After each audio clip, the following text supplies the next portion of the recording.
Okay, so I went over what is type 1 diabetes. And again, the organ here is the pancreas that either stops or doesn't make enough insulin.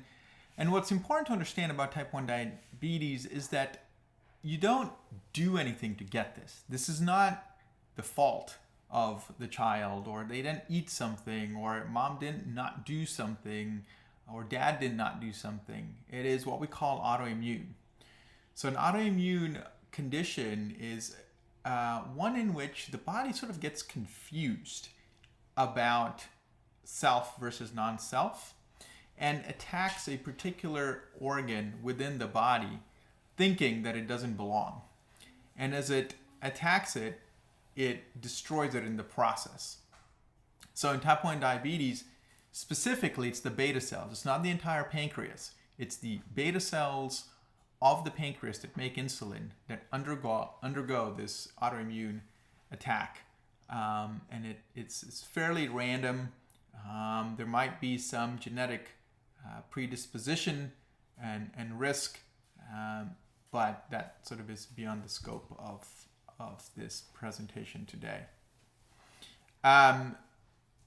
There's usually no family history, though if there are members with type 1 diabetes, it confers slightly higher risk than average.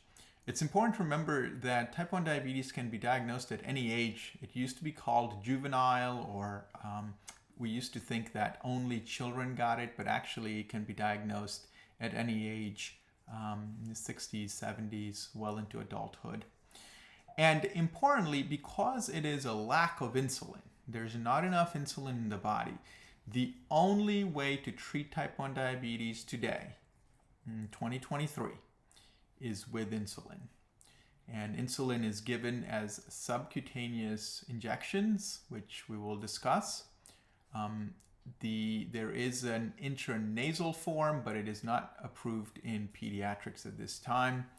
And there is no pill that will treat type 1 diabetes, unfortunately. There is no cure for type 1 diabetes as of this video, but people are working very hard to find one. And the great news is that though we don't have a cure, it is a chronic condition. We have lots and lots of tools and technologies, and we have lots of knowledge to manage this, and we know we can do a really good job of minimizing long-term risk for other conditions.